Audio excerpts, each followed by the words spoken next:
तो गाइस यहाँ पर देख लीजिए, इस पेपर का यहाँ पर हम देखने वाले हैं फुल सॉल्यूशन। तो ये वीडियो आपको एंड तक देखना है, वीडियो को आप बिल्कुल भी स्किप ना करें अगर हिंदी के पेपर में आप फुल मार्क्स लाना चाहती हो। तो गाइस ये देख लीजिए, यहाँ पर हम इसका फुल सॉल्यूशन देखने वाले हैं। और गाइस ये जो आपका वीडियो है ये आपके लिए बहुत ही हेल्पफुल होगा।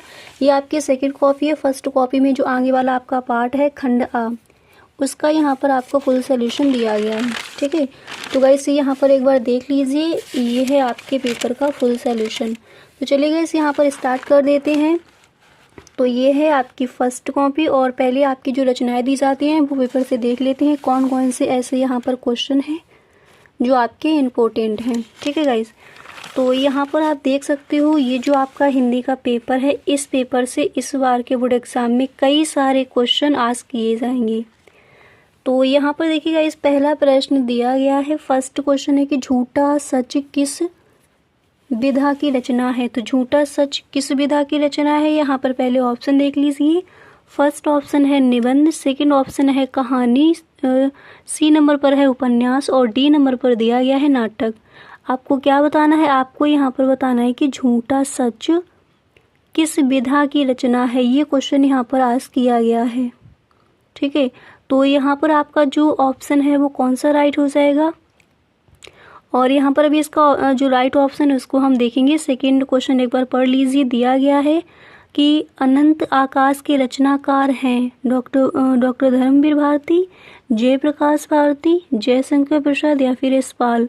और इसके बाद यहाँ पर थर्ड क्वेश्चन आपका दिया गया है कि निम्नलिखित कथनों में से कौन सा कथन सही है।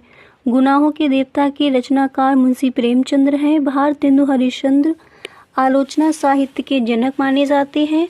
और इसके बाद यहाँ पर नेक्स्ट ऑप्शन है कि गेहूं और गुलाब निबंध के लेखक राम वृक्ष बेनीपुरी है। और नेक्स्ट है ईसा तू ना गई मेरे मन से निबंध के लेखक जयप्रकाश भारती हैं। तो यहाँ पर जो आपको ये गाइस क्वेश्चन दिए गए हैं, इन क्वेश्चंस के आंसर, इन क्वेश्चंस के जो राइट ऑप्शन है वो कौन कौन से हैं उनको यहाँ पर हमें देखना है। तो फर्स्ट जो यहाँ पर गाइस क्वेश्चन दिया गया, झूठा सच किस विधा की रचना है। तो जो झूठा सच है वो किस विधा की रचना है, कौन सा ऑप्शन ऐसा है जो यहाँ पर राइट है। तो गाइस यहाँ पर जो आपका राइट ऑप्शन है वो हो जाएगा उपन्यास। और सेकंड यहाँ पर क्या है क्वेश्चन, अनंत आकाश के रचनाकार डॉक्टर धर्मवीर भारती। और नेक्स्ट है निम्नलिखित कथनों में से कौन सा कथन सही है। तो गेहूं और गुलाब निबंध के लेखक राम वृक्ष बेनीपुरी है, ठीक है। इसी तरह से और भी क्वेश्चन है उनको भी देख लीजिए। और इसके बाद जो आपका खंड बा है, वर्णनात्मक प्रश्न गाइस जो दिए जाते हैं, पहले हम उसको देख लेते हैं क्योंकि आपके पेपर का यहाँ पर हम फुल सॉल्यूशन देखेंगे और टाइम अब आपके पास ज़्यादा नहीं है। तो फटाफट से पहले इन रचनाओं को देख लीजिए, उसके बाद यहाँ से आपका पेपर स्टार्ट किया जाएगा, ठीक है, खंडवा से। और फुल सॉल्यूशन आपको मिलेगा। आप यहाँ पर गाइस एक बार देख लीजिए। तो पहले गाइस इन रचनाओं को देख लीजिए, उसके बाद हम देखेंगे आगे का जो आपका पेपर है। और इस पेपर से कई सारे ऐसे क्वेश्चन हैं जो इस बार के बोर्ड एग्जाम में आस्क किए जाएंगे। तो यहाँ पर 4 नंबर पर क्वेश्चन है, पंचांग दर्शन के रचनाकार कौन है। मथुरा लाल शुक्ल, लल्लू लाल, सदल मिश्र या फिर ईशा अल्लाह खां। तो यहाँ पर राइट कौन हो जाएंगे, ईशा अल्लाह खां। शार्गध रचनाकार हैं परमार रासु, हमीर रासु, कुमार रासु या फिर बिसल देव रासु। तो यहाँ पर राइट ऑप्शन है आपका कौन सा है, आप देख सकते हो। नेक्स्ट है निम्नलिखित में से, ये आपका क्वेश्चन है, छायावाद युग की प्रवृत्तियाँ कौन सी हैं। तो छायावाद युग की प्रवृत्तियाँ कौन सी हैं गाइस, श्रृंगार और प्रेम वेदना। निम्नलिखित में से शुक्लोत्तर युग के लेखक कौन हैं। तो शुक्लोत्तर युग के लेखक वासुदेव शरण अग्रवाल हैं, प्रताप नारायण मिश्र हैं, किशोरीलाल गोस्वामी हैं या फिर श्याम सुंदर दास हैं। साकेत किस युग की रचना है, हम सबको पता है साकेत प्रगतवादी युग की रचना है। भारत दुर्दशा किस विधा की रचना है। तो भारत दुर्दशा जीवनी है, रेखा चित्र है, आत्मकथा है या फिर एकांकी, ये है आत्मकथा। अब यहाँ पर गाइस इन क्वेश्चंस को आप देख लीजिए, ठीक है। और इन क्वेश्चंस के आंसर हम देखेंगे वीडियो के एंड में। और जो आपका सॉल्यूशन दिया गया है पेपर का, पहले उसको यहाँ पर हम देख लेते हैं। तो एक बार इस पेपर को इस तरह से आप देख लीजिए। ये है क्वेश्चन आपका, 20 क्वेश्चन आपके दिए जाते हैं, ये है क्वेश्चन। और यहाँ पर ये क्वेश्चन आपको दिए गए हैं, ठीक है।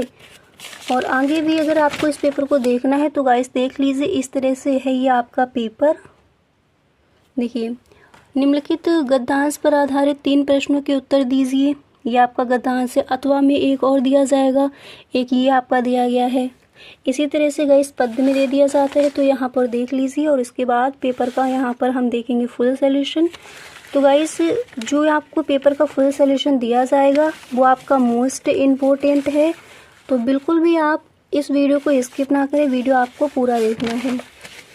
ठीक है, तो यहाँ पर देख लीजिए, नेक्स्ट जो क्वेश्चन है ये दिया जाता है, दिए गए संस्कृत गद्यांश में से किसी एक का ससंदर्भ हिंदी में आपको अनुवाद करना है, अथवा में 2 आपको गद्यांश दिए जाएंगे। ठीक है, ये आपका भारतीय संस्कृत जो चैप्टर उससे लिया गया है। इसके बाद गाइस आपका पद्यांश दे दिए जाएंगे 2, यानी 2 आपको श्लोक दे दिए जाएंगे, और फिर क्या करना है, उनका आपको हिंदी में अनुवाद करना है। ठीक है, चलिए इसके आगे इस पेपर को देख लीजिए, इस तरह से है। और एंड में यहाँ पर गाइस देख लीजिए, एंड में आपका पेपर है इस तरह से। अब अगर गाइस अभी तक आपने जो यहाँ पर ये लेखक दिए गए हैं इनके अगर जीवन परिचय आपने रिवाइज नहीं किए हैं तो एक बार दोबारा से कर लीजिए, ताकि वहाँ पर जीवन परिचय गद्य और पद्य में आपके छूटे ना। इसके बाद इसके बाद इस तरह से आपका पेपर वहाँ पर दिया जाएगा। अब चलिए गाइस यहाँ पर इस पेपर का हम सॉल्यूशन देख लेते हैं। ठीक है गाइस, तो यहाँ पर देखिए वर्णनात्मक प्रश्न खंड बा से हैं, यहाँ पर हम स्टार्ट करेंगे। और बिल्कुल भी आप इस वीडियो को स्किप ना करें अगर इस बार के बोर्ड एग्जाम में आप फुल मार्क्स लाना चाहते हो।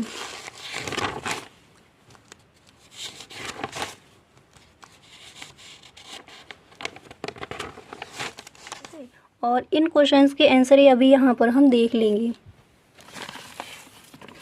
तो एक बार गाइस आप इस पेपर को पूरा देख लीजिए, ताकि वहाँ पर आपका कोई भी क्वेश्चन ना छूटे। और इन रचनाओं के जो आंसर हैं वीडियो के हम एंड में देखेंगे, पहले आप इन 20 क्वेश्चन को देख लीजिए। और एक बार गाइस इस पेपर को भी आप देख लीजिए। ठीक है, तो चलिए गाइस यहाँ पर हम स्टार्ट कर देते हैं। जो आपका पेपर है उसको यहाँ पर हम स्टार्ट कर देते हैं, क्योंकि पेपर आपका बड़ा है। फर्स्ट यहाँ पर देख लीजिए, खंड बा से स्टार्ट करते हैं। तो खंड बा में वर्णनात्मक प्रश्न, सबसे पहले आप हेडिंग डालोगे खंड बा और उसमें आपको डालना है वर्णनात्मक प्रश्न, प्रश्न संख्या 1। अब गाइस यहाँ पर आपको एक पेपर को दिखा देते हैं। इस पेपर का यहाँ पर हम देखेंगे फुल सॉल्यूशन। देखिए गाइस, ये जो यहाँ पर आपका पेपर है इसका यहाँ पर हम फुल सॉल्यूशन देखेंगे।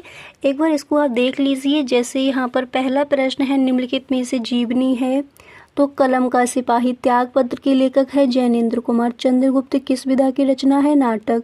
कोस कोस पर बदले पानी, 4 कोस पर वाणी प्रयुक्त में कहावत किस पाठ में प्रयुक्त है? भारतीय संस्कृत में। फटाफट से इस पेपर को देख लीजिए, इम्पोर्टेंट है आपका। ठीक है, रामचंद्र शुक्ल की कहानी है 11 वर्ष का वनवास। अब यहाँ पर देखिए गाइस, जो आपका राइट ऑप्शन है उस पर मार्क किया गया है, तो इनको आप एक बार पढ़ लीजिए। कविवर बिहारी की प्रमुख रचना है सत्य से ही। और वीरगत काव्य में सर्वाधिक प्रसिद्ध और लोकप्रिय काव्य क्या है? आलाखंड, आपको पता है। किस कवि को राष्ट्र कवि का सम्मान प्राप्त हुआ है? सूर्यकांत त्रिपाठी निराला। तो इसको यहाँ पर आपने देख लिया। अब यहाँ पर इसका जो गाइस खंड बा दिया होता है, पहले इन क्वेश्चंस को भी देख लीजिए, क्योंकि जो आपके इम्पोर्टेंट है उन्हीं को यहाँ पर बताया जा रहा है। इन क्वेश्चंस को एक बार पढ़िए गाइस। ठीक है, इन क्वेश्चंस को पढ़ने के बाद आपका अब यहाँ पर देखिए, खंड बा जो दिया गया है, एक उपवन को पाकर भगवान को धन्यवाद देते हुए उनका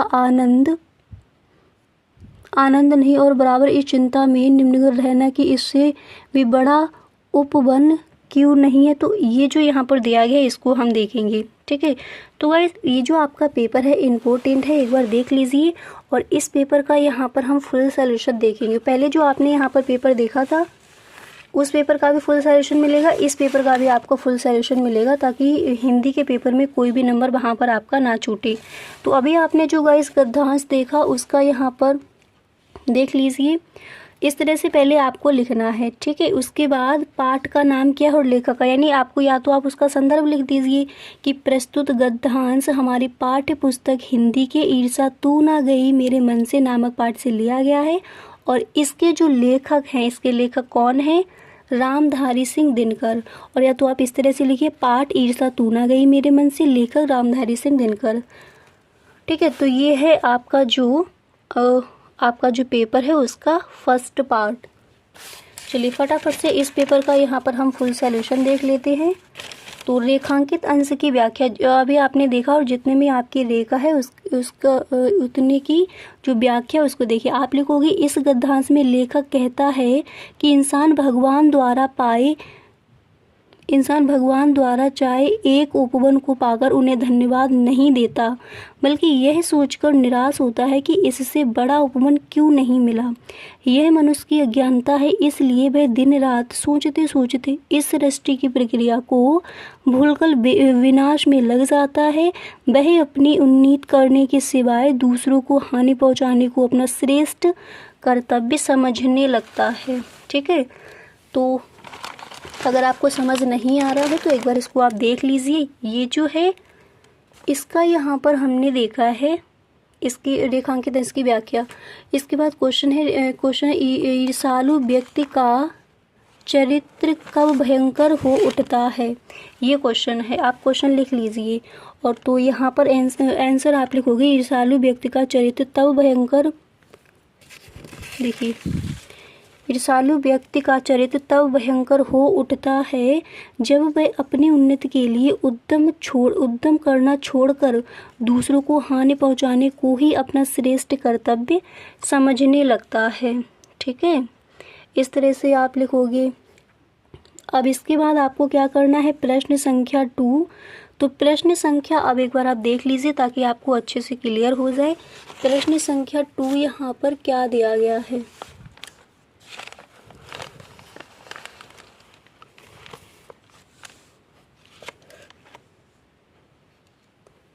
तो यहाँ पर आप देख सकते हो जो आपका प्रश्न संख्या 2 है वो क्या दिया गया है, ठीक है। तो फटाफट से इसका गाइस यहाँ पर हम हल देख लेते हैं। तो आप लिखोगे संकेत मानुष डारण, और इसमें आपको लिखना है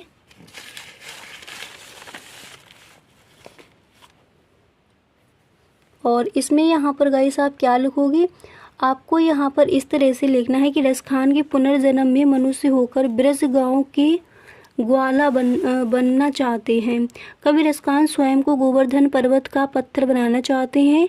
कविता सबैये कवि रसखान। प्रश्न नंबर 3 यहाँ पर देखिए संकेत आरक्षका नस्ते चिंता, और इसका संदर्भ देख लीजिए। यहाँ पर एक बार गाइस आप इस पेपर को देख लीजिए ताकि आपको क्लियर हो जाए कि ये जो आंसर है ये कहाँ से आपका दिया गया है, ठीक है। देखिए क्वेश्चन जैसे आपका यहाँ पर है कि रसखान पुनर्जन्म में मनुष्य होकर कहाँ बसना, देखिए क्वेश्चन आपका ये दिया गया है, ठीक है। इसका आंसर आपने देख लिया। कवि रसखान स्वयं को किस गिर का पत्र बनाना चाहते हैं, काव्यांश की कविता और कवि का नाम आपने यहाँ पर देख लिया, ठीक है। अब क्वेश्चन नंबर 3 आपका यहाँ पर क्या दिया गया है उसको यहाँ पर हम देखेंगे। तो आप देख सकते हो क्वेश्चन नंबर 3 आपका क्या दिया गया है, ठीक है। तो ये है आपका क्वेश्चन नंबर 3। तो देखिए आप यहाँ पर इस तरह से लिखोगे संकेत आरक्षका नास्ते चिंता, और इसमें आपको किस तरह से इसका आंसर लिखोगे, संदर्भ की प्रस्तुत संस्कृत खंड गद्य खंड हमारी पाठ्य पुस्तक हिंदी के देशभक्ता चंद्रशेखर नामक पाठ से लिया गया है। अब किसका आंसर यहाँ पर आपको दिया जा रहा है इसको एक बार यहाँ पर देख लीजिए। ये जो आपका दिया गया है देखिए फर्स्ट आपको मिला है यमनगरी, ठीक है। और इसके बाद अथवा में एक और आपका यहाँ पर दिया गया होगा,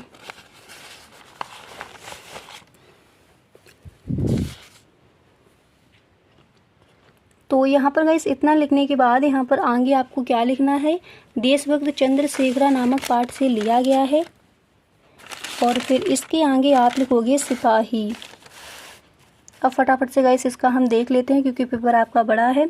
इसमें आप लिखोगे कि श्रीमान यह चंद्रशेखर हैं, ये राजद्रोही हैं। पिछले दिनों इसने शत्रुओं की सभा में एक सिपाही दुर्जय के माथे पर पत्थर से प्रहार किया, जिससे दुर्जय सिंह घायल हो गए। ठीक है, और इसके बाद यहाँ पर क्वेश्चन इस तरह से दिए जाते हैं, इसको देख लीजिए एक बार। ये आपको क्वेश्चन इस तरह से दिए जाएंगे। ठीक है, तो इनको भी यहाँ पर देख लीजिए।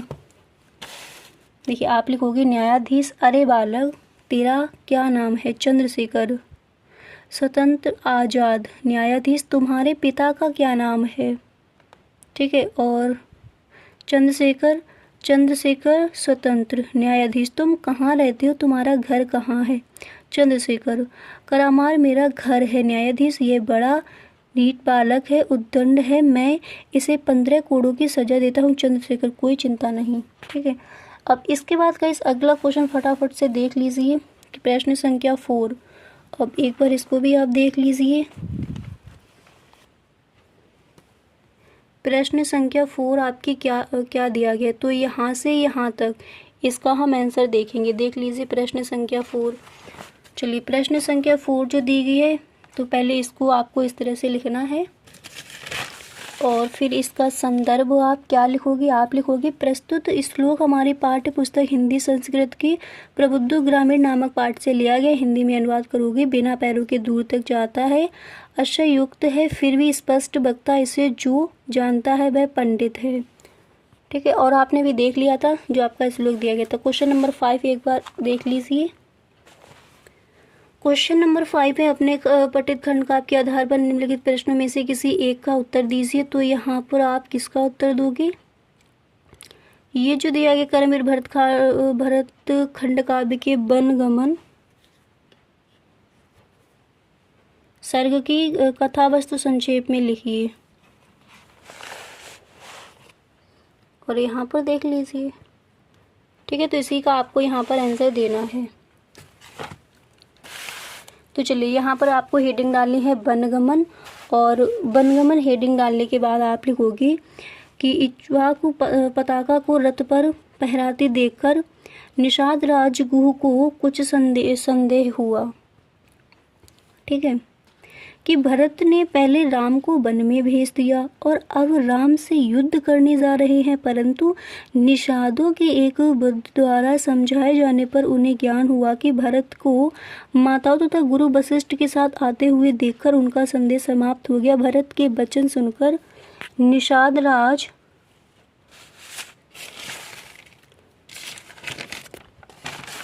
देखिए भरत के वचन सुनकर निषाद राज बहुत प्रसन्न हुए तथा स्वयं राम के चरित्र की विशेषताएं बताईं, तथा इसके पश्चात उन्होंने सभी को गंगा नदी पार कराई। पंचवटी वन नजदीक आने पर भरत का शत्रुघ्न पैदल ही चले। अब 5वां प्रश्न आपका क्या है?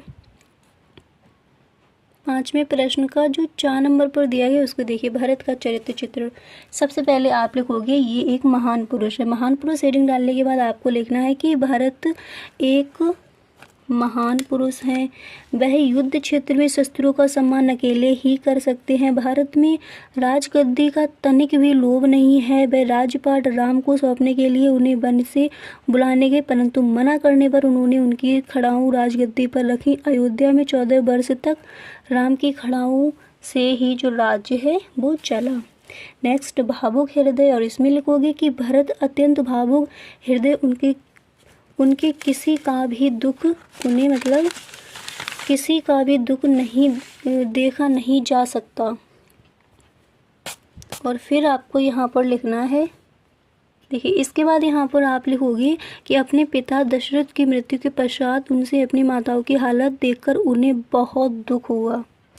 इसके बाद गाइस आप लिखोगे राम के सच्चे अनुयायी। इसमें लिखोगे भरत राम के सच्चे अनुयायी हैं। वह अपने भाई से अगाध प्रेम करते हैं। वह राम से कहते हैं, भाई जो कहो वही मैं आज करूँगा, तुम कह दो तो यश सिंधु में कूद पड़ूंगा। क्वेश्चन नंबर 6 देखिए। अब एक बार पेपर को भी देख लीजिए। क्वेश्चन नंबर 6 यहाँ पर आप देख सकते हो, निम्नलिखित लेखकों में से किसी एक का आपको जीवन परिचय यहाँ पर लिखना है। तो रामधारी सिंह दिनकर, जय सिंह जयप्रकाश, आचार्य रामचंद्र शुक्ल। अब यहाँ पर पेपर बार बार नहीं देखेंगे। अब गाइस फटाफट से आप ये पद में भी देख लीजिए और अपनी पाठ्य पुस्तक से कंठस्थ किया हुआ श्लोक 7वां क्वेश्चन 8वां आपका ये है। नमः आपकी और आपके ये क्वेश्चंस यहाँ पर हैं और एंड में ये क्वेश्चन है। ठीक है, चलिए अब इनका यहाँ पर हम सॉल्यूशन ही देखेंगे। तो जयशंकर प्रसाद जी का यहाँ पर हम लिखने वाले हैं जीवन परिचय। तो किस तरह से आप वहाँ पर जयशंकर प्रसाद का जीवन परिचय लिखोगे? जन्म 1889, जन्म स्थान वाराणसी, पिता श्री देवी प्रसाद, रचनाएं हैं कामानी आंसू झरना, मृत्यु 1937। जन्म कब हुआ था? 1889, मृत्यु 1937। आप लिखोगे जयशंकर प्रसाद का जन्म 1889 ईस्वी में वाराणसी के प्रसिद्ध सुगनी साहू परिवार में हुआ था। इनके पिता का नाम श्री देवी प्रसाद था। इनकी माता बड़ी धार्मिक प्रभाव की थी, अतः धार्मिक वातावरण का प्रभाव उनके ऊपर भी पड़ा। बाल्यावस्था में इनके माता पिता का देवहासन हो गया। घर पर इन्होंने अंग्रेजी, फारसी, उर्दू भाषा का ज्ञान प्राप्त किया। इनकी कविता 9 वर्ष की आयु में प्रकाश में आ गई थी। जीवन की विषम परिस्थितियों में से भी इन्होंने हार नहीं मानी। क्षय रोग से ग्रस्त होकर 1937 ईस्वी में इन्होंने अपने प्राण त्याग दिए। रचनाएं हैं कामायनी आंसू झरना, लहर आदि। अब इसमें देख लीजिए, सूरदास जी का देखेंगे। ये आपकी है सेकंड कॉपी। ठीक है, फर्स्ट इसको इधर रख दीजिए। तो यहाँ पर गाइस देखिए, सूरदास जी का जो जीवन परिचय है उसको यहाँ पर देखेंगे। जन्म कब हुआ था? नाम है सूरदास जी, जन्म हुआ था 1478, जन्म स्थान आगरा, पिता का नाम रामदास, रचनाएं सूरसागर, मृत्यु 1583 में और नाम सूरदास। तो यहाँ पर देखिए आपको किस तरह से लिखना है। आप लिखोगे हिंदी के सूरदास का जन्म सन 1478 ईस्वी में आगरा मथुरा सड़क पर स्थित रुनकता नामक ग्राम में हुआ था। इनके पिता का नाम रामदास था। ये गीत में बड़े निपुण थे। तो यहाँ पर देखिए क्या लिखोगे आप? रुनकता नामक ग्राम में हुआ था। इनके पिता का नाम रामदास था। ये गीत में बड़े निपुण थे। गौ घाट पर भजन कीर्तन करते थे।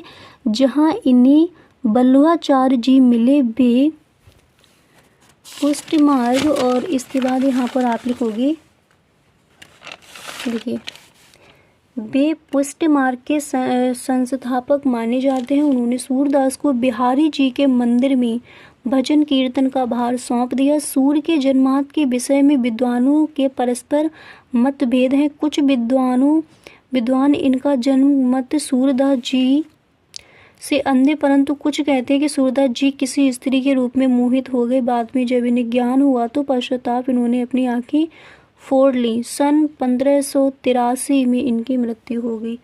कृतियाँ सूरसागर, सूरसारावली, साहित्य लहरी। सातवां क्वेश्चन क्या दिया गया था? तो सातवां क्वेश्चन था अपनी पाठ्य पुस्तक से कंठस्थ किया हुआ श्लोक। तो श्लोक यहाँ पर ये लिख दिया है। क्वेश्चन नंबर 8 आपका दिया गया था कि भाई की शादी में शामिल होने के लिए 3 दिन का अवकाश हेतु आपको प्रार्थना पत्र लिखना है। आप लिखोगे सेवा में श्रीमान प्रधानाचार्य जी को अपने स्कूल का नाम लिखना है। सभी ने निवेदन यह है कि मेरे भाई का दिनांक, इस तरह से आप लिखोगे। देख लीजिए इसको, ठीक है। और जो भी आपके स्कूल का नाम है वो यहाँ पर आपको डालना है। सेम बिल्कुल वहाँ पर नहीं लिखना। प्रश्न संख्या 9 क्या दी गई थी? 9 निम्नलिखित में से किन्हीं 2 प्रश्नों के उत्तर दीजिए। तो क्वेश्चन क्या कहते? गीताया कह संदेशा, सुख वर्ष मुखम दुख किम अस्ति, न्यायाधीश चंद्रशेखर कथम अदर्यत और श्वेत केतु कहा आसीत। तो यहाँ पर आप ये जो अब इन क्वेश्चंस को भी आप देख लीजिए। और ये जो 2 आंसर यहाँ पर आपको दे दिए गए हैं, ये क्वेश्चन है। नेक्स्ट है निम्नलिखित में से किसी एक विषय पर निबंध लिखिए। तो यहाँ पर हम निबंध देखें पर्यावरण एवं स्वास्थ्य पर, यहाँ पर हम निबंध देखेंगे।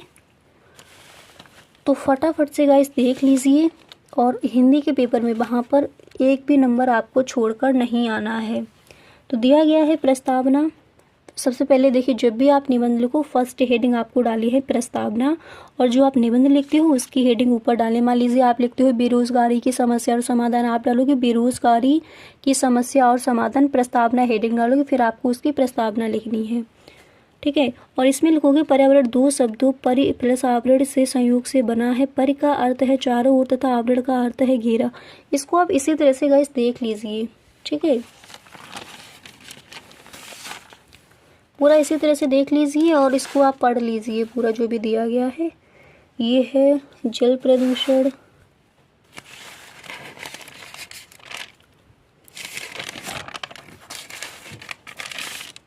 देखिए प्रदूषण, ध्वनि प्रदूषण, उपसंहार। तो आई होप गाइस आपको समझ आ गया होगा कि किस तरह से वहाँ पर आपको पेपर अपना देकर आना है। तो गाइस वीडियो पसंद आए तो इसको आप एक लाइक ज़रूर करें। Okay, thank you so much. और हिंदी का पेपर आपको सही ढंग से देकर आना है।